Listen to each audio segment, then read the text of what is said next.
Assalamualaikum warahmatullahi wabarakatuh. Alhamdulillah sahabat Zakat TV, kembali lagi bersama saya Regina Citra dalam program Suara Perempuan Muslimah. Kali ini saya kedatangan seorang narasumber seorang perempuan yang tangannya bermain dengan hal-hal yang bisa merubah ruangan. Siapa lagi kalau bukan Mbak Ambar. Assalamualaikum Mbak Ambar. Waalaikumsalam. Mbak Ambar, ceritain dong kepada kita gimana sih asal mulanya Mawar Prada itu ada.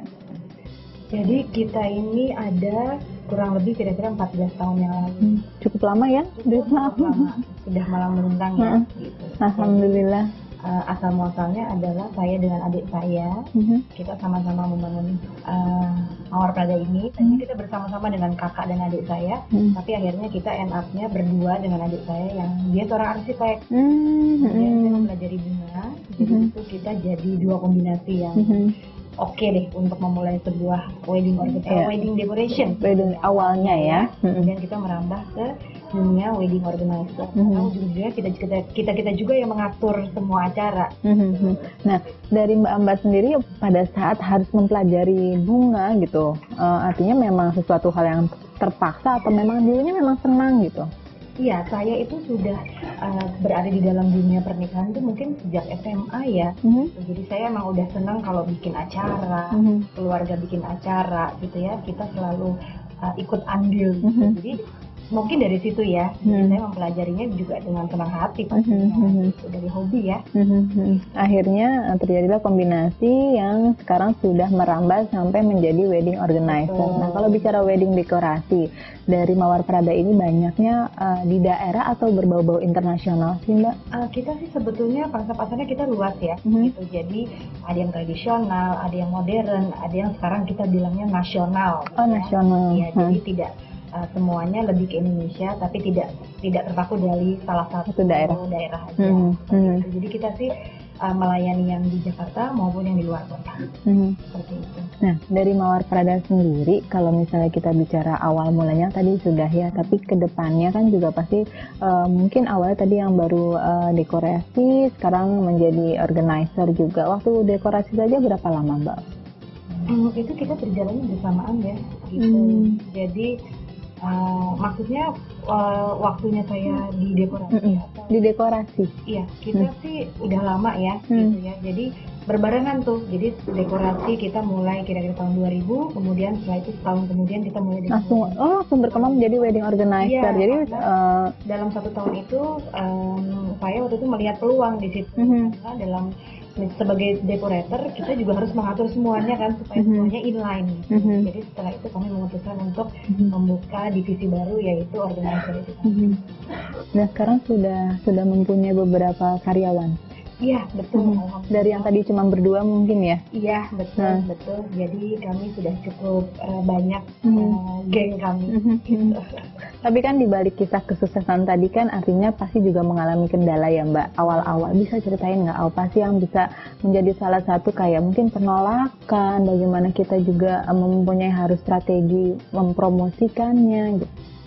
Mungkin saya melihatnya bukan penolakan ya. Jadi karena kita tuh percaya kalau rezeki kan udah dia ngatur ya gitu. Jadi saya tuh dan adik saya Aryo itu kita tuh berjalannya tuh easy going aja gitu. Jadi kita mencoba menawarkan beberapa paket kita juga menawarkan melalui internet, melalui sosial media ya, gitu seperti itu. Jadi kadang-kadang jadi kalau setiap kali penolakan tuh mungkin kita ngeliat emang belum rezeki ya. Jadi kita malah kita cari tahu yang lain lagi ya gitu. Tapi saya percaya bahwa pangsa pasar Indonesia itu masih bagus banget kok gitu ya. Tapi bagaimana tinggal pendekatan kita aja. Nah, apa sih yang menjadi perbedaan sehingga Mawar Prada ini dilirik sama customernya? Karena kita ini bedanya adalah saya tuh kombinasi dari seorang arsitek dan saya kan belajar bunga. Jadi benar-benar kita intuit dengan si dekorasi itu. Jadi kita selalu informasikan kepada klien kita bahwa kita juga ketemu klien kan belajar mereka ini seperti apa sih orangnya. Jadi kita benar-benar yang mengurusi klien kita tuh kalau di organizer benar-benar dari A to Z lah kasarnya. Gitu. Jadi benar-benar kita ada untuk memudahkan mereka. Tapi kalau untuk di dekorasi kita lebih kepada personal orangnya gitu. Jadi kalau kita datang ke pesta memang misalkan pestanya Mbak Regina nih, Mbak Regina banget nih pestanya. Jadi mencerminkan ya, mendeskripsikan identitas dari si pengantin betul, gitu ya. Betul. Kami selalu mengedepankan itu. Jadi karena kan pernikahan itu kan seumur hidup sekali ya, insya Allah ya, gitu. Jadi momen-momen itu kan nggak berulang ya. Gitu. Jadi buat kami itu kedetailan segala macam itu penting gitu. Nah itu mungkin yang menjadi salah satu berbeda ya, dengan dekorasi ya, Mawar Prada dengan yang lainnya. Kalau kita bicara mengenai, nah kalau untuk tahapan prosesnya gitu, artinya kan dari awal tadi kendalanya mungkin bukan penolakan, tapi lebih berpikirnya adalah memang belum rezeki gitu ya. Nah itu mulai datang pelan-pelan, itu strategi apa yang diciptakan oleh Mawar Prada? Mungkin itu strategi itu maksudnya untuk kedepannya ya, untuk Mawar Pradanya itu mungkin cara kita easy going, jadi kita nggak terlalu ya, memang untuk kita harus lebih maju ya, lebih maju kita dengan mempromosikan dekor-dekor kita ke semua media yang ada, seperti itu. Nah tapi kalau untuk walaupun salah satu faktor pendukungnya adalah promosi dari mouth to mouth ya, mungkin ya, salah satunya. Iya, oh iya benar, itu sangat mempunyai pengaruh besar ya.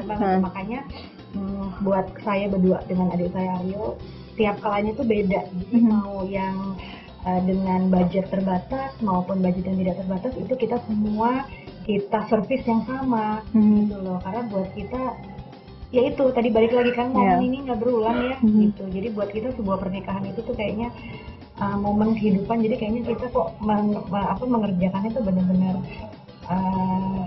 dari hati gitu ya, kayak kita berasa kayak kita mau kawinan juga gitu. Nah, kalau untuk kayak pemilihan tekstur, barang, motif dan lain-lain gitu kan, artinya juga pasti ada keterbatasan ketika kita harus memilih barang tersebut gitu ya Mbak. Selama ini ada kendala nggak Mbak? Misalnya orang ini pengennya nasional tapi yang minimalis, atau konsep apa yang memang mungkin belum ada sebelumnya seperti itu? Atau dibuat langsung? Iya, beberapa barang-barang kami itu memang kami bikin langsung, atau memang kalau kami nggak ada, kami akan membuatnya dengan disesuaikan dengan budget yang ada, itu seringnya gitu. Makanya itu divisi adik saya tuh, divisi Aryo itu dia yang mendesain, terus kemudian kita sama-sama membuat dalam satu buah dekorasi yang semuanya disesuaikan dengan budget gitu. Jadi malah kalau kadang-kadang budgetnya terbatas tapi kita pengen bikin sesuatu yang beda, itu iya sih, benar-benar, karena itu kita harus menguras otak gitu ya kan, gimana caranya supaya bisa seperti itu tapi dengan meminimalkan budget. Dan bahkan beberapa barang kami bisa kita daur ulang untuk bisa menjadikan sebuah dekorasi yang diinginkan sama klien. Kita sih gitu aja. Menyenangkan ya Mbak kalau ngomong ngotak-ngatik ruangan itu. Kita akan ngobrol lagi tapi setelah yang satu ini ya. Sahabat Zakat TV, jangan kemana-mana, kita akan kembali setelah yang satu ini.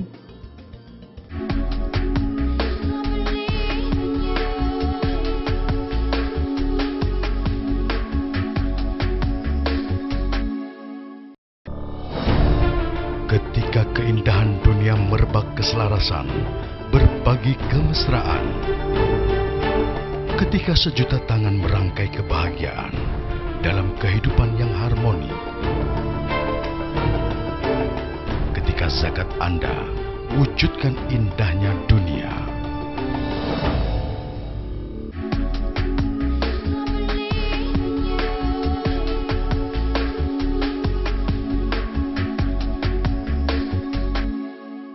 Sahabat Zakat TV, masih bersama saya Regina Citra dalam program Suara Perempuan Muslimah dan juga dengan Mbak Amba. Mbak Amba, kenapa sih namanya Mawar Prada? Dari sekian banyak bunga? Gak tahu ya, jadi waktu itu kalau Mawar itu memang dari awal selain kami, ibu kami juga sudah memulai usaha di bidang makanan, awal dengan nama Mawar. Jadi kemudian kami meneruskan catering. Iya, betul. Nah, terus kemudian, tapi cateringnya lebih intimate, hanya untuk pesanan saja. Kemudian dan kayaknya Mawar itu kayaknya sudah mendunia ya, semua juga tahu. Nah, Prada itu kita hanya memberikan sedikit tambahan. Kayaknya kita mau eksklusivitas kita ada di Prada itu. Prada itu kan emas. Jadi itu aja sih sebetulnya. Jadi makanya sekarang ini sudah terkenal dengan nama Mawar Prada gitu. Identitasnya dari situ. Iya, betul. Nah, kalau misalnya kita bicara tadi mengenai dekorasi lagi ya, prosesnya gimana? Jadi ketika memang sudah ketemu dengan kliennya dan mereka menyetujui dengan konsep yang diberikan, artinya langsung melakukan pengukuran dan lain-lain seperti itu ya, Mbak? Iya, betul. Jadi kalau biasanya karena kami sudah merilis foto-foto kami di semua sosial media, baik di website kami sendiri, jadi biasanya klien kami datang sudah dengan pola pikir bahwa seperti ini mawar prada. Kemudian kami diskusi bagaimana mereka membuat pesta mereka. Biasanya kita akan menggambar mensketsa ulang sampai detailnya kita dapat, betul mereka approval, baru kita masuk ke bagian produksi. Sama sih sebetulnya dengan acara-acara yang lainnya. Nah, kalau misalnya dikondisikan ketika memang konsepnya itu ya baru, tadi kan sudah ada beberapa yang bisa didaur ulang, dipakai lagi ya. Tetapi kan ada juga yang memang hanya dipakai hanya sekali, tapi dengan mengeluarkan biaya yang cukup mahal misalnya gitu. Ada juga, Mbak? Ada. Yang mereka berani invest untuk ada properti seperti itu. Ada. Tapi kalau kami misalkan membuat sesuatu barang yang cukup dengan biaya cukup tinggi, tapi nanti kamu berusaha untuk supaya barang itu bisa kita kembangkan lagi, ya. Dimodifikasi ya, ditambahkan apa. Jadi tetap buat kami semua barang kami usahakan untuk bisa dipakai kembali. Kecuali memang barang-barang yang fragile ya, yang memang harus dibikin mereka akan pasang atau apa ya, itu nggak bisa dipakai kembali ya. Nah, Mbak, masa-masa yang namanya juga penurunan kan pasti ada ya, kalau kita bicara mengenai usaha, bisnis gitu loh. Pernah waktu itu Mawar Prada merasakan di tahun keberapa kondisi yang... Pernah sih, tapi kita melihatnya begini ya, saya tuh sama adik saya mungkin karena kita menjalankan bisnis ini nih benar-benar kita easy going, dan karena kita juga berasa gitu ya, kalau memang kita lagi terjadi, kita sih bukan bilangnya penurunan, kita selalu bilangnya mungkin kita untuk menginikan diri kita ya, menghibur. Kita bilang, oh ini kita waktunya untuk kita mencari inspirasi lain nih. Biasanya saya dan adik saya kita akan keliling Indonesia, kita cari apa sih gitu. Jadi waktu-waktu dimana kita tidak penuh seperti yang tidak padat gitu, tidak padat, kita melihat ya udah mungkin kita harus mencari lagi. Jadi malah sebetulnya waktu kosong itu kita gunakan untuk kita menggali inspirasi, karena kadang-kadang kita udah nggak punya waktu, capek. Karena kita bekerja. Oh, seru ya. Nah, kita bekerja biasanya kalau untuk wedding kan di akhir minggu gitu ya. Tapi kalau untuk melayani para acara-acara kantor segala macam itu kan kita di hari biasa. Jadi sebetulnya kita kalau ada waktu kosong itu kita pakai untuk istirahat. Atau justru jalan-jalan. Cari inspirasi lain gitu. Jadi kita punya waktu di situ gitu. Biasanya kemana, Mbak? Bali. Kalau kita bicara keliling Indonesia, soalnya menarik nih. Iya, Bali nomor satu pasti. Karena di situ tuh semua ide itu kadang-kadang semuanya dikirim ke Bali. Dari beberapa kota di Indonesia itu mereka akan mengirim ke Bali, karena begitu banyak orang yang melihat Bali itu kan banyak. Dari Bali itu baru kita ke beberapa daerah yang pembuat barang-barang itu. Jadi memang proses mencari inspirasinya seperti itu ya. Jadi dengan perginya ke beberapa daerah, tapi terutama mungkin prioritasnya adalah Bali, justru itu menggali inspirasi yang lebih banyak lagi. Ternyata ya. Apa sih pembelajaran apa sih yang didapat dari Bali yang benar-benar yang membuka mata gitu? Kadang-kadang kan kita kan udah biasa kerja yang sama deh Mbak, kalau kita berada di pekerjaan yang itu terus kan kayaknya kita mencari inspirasi, dan kadang-kadang di Bali kita cuma duduk, kita lihat, oh ternyata detail-detail ini lucu ya. Jadi bisa dijadikan seperti ini ya, misalnya. Detail-detail kecil nanti kita bikin dengan format yang lebih besar, oh ternyata bagus ya. Kita juga browsing gitu ya. Oh itu bisa dikombinasi ya, itu sih mungkin ini ya, Nah, dari hasil surveinya Mbak Ambar dengan adik, daerah-daerah mana sih yang menarik yang bisa benar-benar menjadi inspirasi selain Bali loh, maksud aku? Yang benar-benar ternyata detail-detailnya itu bisa diimplementasikan dalam dekorasi. Saya sih jauh ini baru Bali ya Mbak. Paling ke daerah-daerah Jawa, tapi yang di pelosok-pelosok Mbak, itu ternyata pengrajin-pengrajin handal loh Mbak. Di Bali, di Jawa. Saya itu sampai masuk ke kampung-kampung, sampai melihat mereka bikin ornamen, bikin luar biasa ya ternyata ya.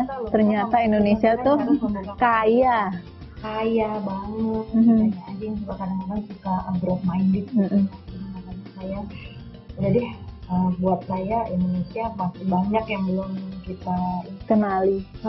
Dan kadang Kalau untuk lebih keluar dari itu kan saya biasanya lihat dari buku aja, terus kita kan browsing aja, kita bicara dengan teman-teman yang bekerja di bidang sama seperti yang dari daerah Kalimantan, daerah Sulawesi, daerah Nusa Tenggara gitu. Jadi mereka yang menceritakan kepada kita gitu.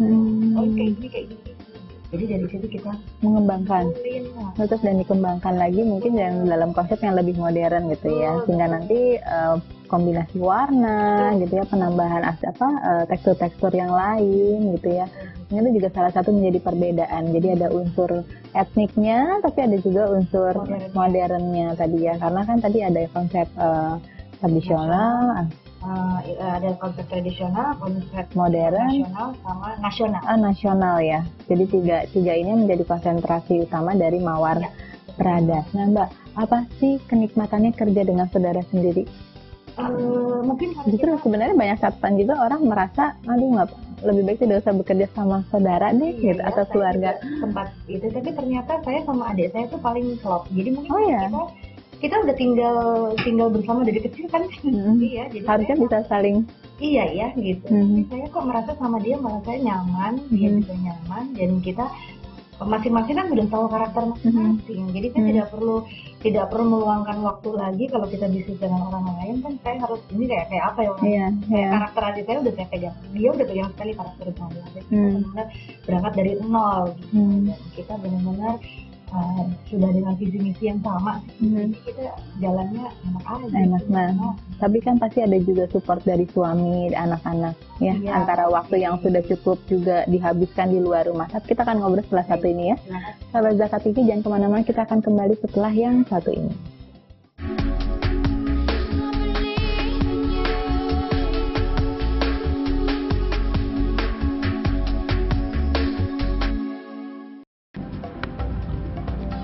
Semangat kemenangan harus berasal dari sportivitas yang datang dari hati.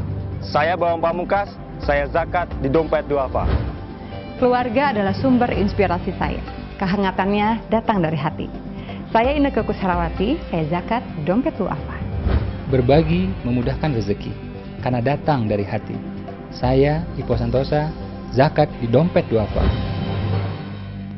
Dompet Duafa.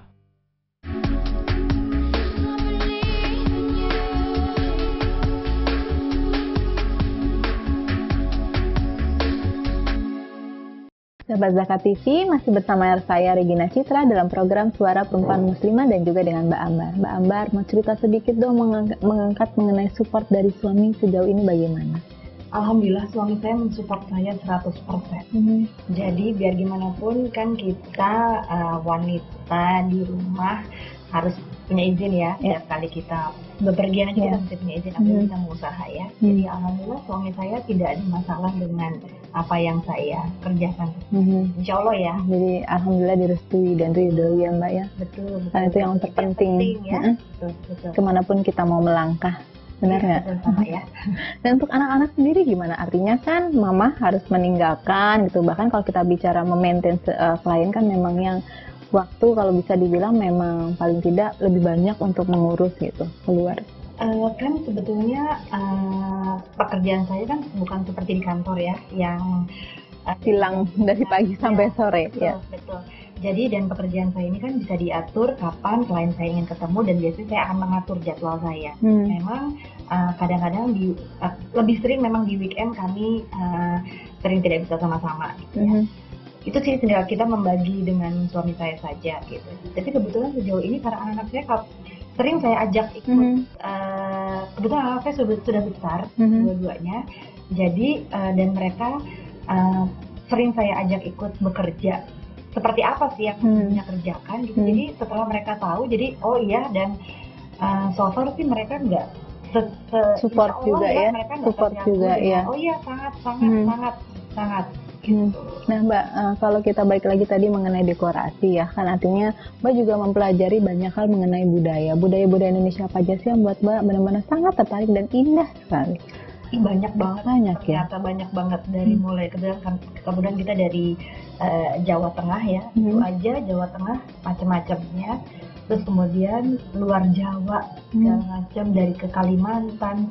Saya pernah ngurusin yang dari Sulawesi, dari macam-macam itu, dari Sumatera ya, dari Nusa Tenggara, itu tuh benar-benar saya menyenangkan. Saya senang sih ya belajar budaya orang. Saya tahu, oh ternyata ini begini ya, ternyata begini ya, gimana nenek moyang kita tuh sebenarnya kan udah bisa ngikit hebat banget gitu ya. Jadi saya seneng sih. Jadi buat saya kayaknya kok nggak cukup ya. Saya malah jadi tertanam untuk pengen tahu lagi nih budaya-budaya Indonesia. Karena biasanya kalau secara umum yang kita ketahui gitu ya, misalnya Jawa hanya ini, tapi ternyata begitu kita mendalami lagi sudah banyak banget upacara-upacara memang sifatnya menjadi adat istiadat. Betul. Dan sangat indah mungkin ya. Indah banget.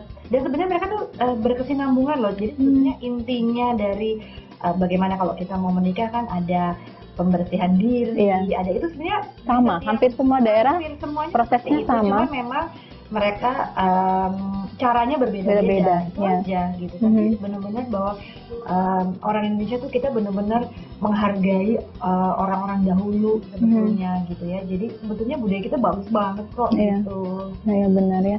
Nah Mbak, kalau kita bicara lagi mengenai customer gitu atau kliennya, pasti kan kita juga terkadang mungkin menerima juga yang komplain lah misalnya. Pernah Mbak mengalami masa-masa saat seperti itu? Alhamdulillah sih sejauh ini saya so far tapi pasti komplain itu ada gitu ya. Tapi sebenarnya komplain itu karena maksudnya gini, kita kalau di Dekori kan kita bicara selera. Iya, benar. Dari komplainan itu saya jadi belajar. Ternyata yang saya pikirkan A, ternyata dia pikirannya sebenarnya B gitu ya. Jadi itu yang hal-hal yang harus kita samakan di awal. Dan saya selalu mencari tahu kenapa sih dia komplain, karena saya selalu memposisikan diri saya di sepatunya dia. Gitu. Kenapa dia komplain? Oh ternyata begini. Jadi saya benar-benar membuka semua pola pikir saya. Kalau orang komplain itu kan ada sesuatu yang nggak nyaman gitu ya. Gitu. Jadi kita sih menerima segala komplain, kita terima, dan kita benar-benar mengembalikan komplain itu apa yang bisa kita perbuat untuk mereka gitu. Jadi benar-benar kalau komplain itu buat kami itu sebuah pembelajaran yang sangat berharga. Jadi tidak mempelajari mengenai dekorasi, bunga, budaya, tapi juga secara tidak langsung mempelajari karakter orang Betul, dan itu luar biasa. Karena kita harus benar-benar bisa mengenali satu persatu gitu ya. Kita baru bisa masuk mengenai selera, baru kita masuk lagi mengenai apa sih yang bisa dikembangkan ya, dekorasi yang seperti apa. Tapi memang mungkin kunci awalnya adalah kita harus benar-benar mengenali karakter dari si pengantin tersebut ya. Dan selalu kalau saya dan Anissa selalu kita nomor satu adalah kita positif. Jadi setiap kali kita mau ketemu orang, setiap kali kita mau berinteraksi dengan orang tuh benar-benar kita kayaknya kita jangan takut duluan ya Mbak. Mesti di switch gitu. Jadinya kita menghadapi siapapun kita tenang aja. Gitu. Jadi kita yakin balik lagi kan saya kan bilang tadi, kalau memang belum rezeki ya memang belum rezeki, tapi kan kita jadi punya ternyata ini orang seperti ini ya, kita jadi punya pelajaran gitu. Jadi setiap peristiwa itu saya tuh selalu mengambil hikmah gitu ya. Jadi kayaknya hidup itu tuh nggak berat. Kalau kita memang berpikirnya seperti itu ya Mbak. Kayaknya saya menjalani ini semua begitu tuh dengan jadi kita mungkin lagi bukan penurunan ya, jadi kita kayak dikasih waktu untuk lebih, ya mungkin kita harus lebih banyak beribadah mungkin, atau mencari inspirasi dengan hal yang lain seperti itu. Mungkin Allah membuka kita mencari sesuatu yang lain yang kita belum lihat, Benar. Kalau kita bicara mengenai tadi wedding dengan konsep internasional, yang unik apa Mbak yang pernah dilakukan? Yang mungkin atau bisa bilang belum pernah ada misalnya. Saya nggak tahu ya apa belum pernah ada atau enggak ya, karena kalau konsep internasional itu kebanyakan para klien kami itu memang tematik ya. Jadi waktu itu pernah ada yang bikin temanya misalkan dia secara Indonesia negara tropis ya, tapi kita bikinnya winter. Oh iya. Gitu. Jadi kita kan harus berpikir ya, winter wedding. Menyulap. Betul. Terus yang gaya Las Vegas. Ya seperti itulah. Sebetulnya memang kalau di internasional tuh lebih ke tematik ya. Kalau tradisional kan kita udah ada pakem-pakem itu. Gitu. Jadi itu yang membedakan. Nanti kalau misalnya kita bicara mengenai nasional itu sudah mix ya? Iya, kalau nasional itu lebih ke umum tapi tetap Indonesianya ada gitu. Jadi modernnya mungkin backgroundnya lebih modern gitu ya. Misalkan mengambil gedung-gedung Belanda kolonial ya. gitu, atau taman misalkan gitu, tapi tetap unsur-unsur tradisionalnya ada. Nah, sekarang kita mau beralih mengenai wedding organizer. Kalau kita bilang wedding organizer berarti benar-benar menyiapkan dari A to Z. Iya. Ya.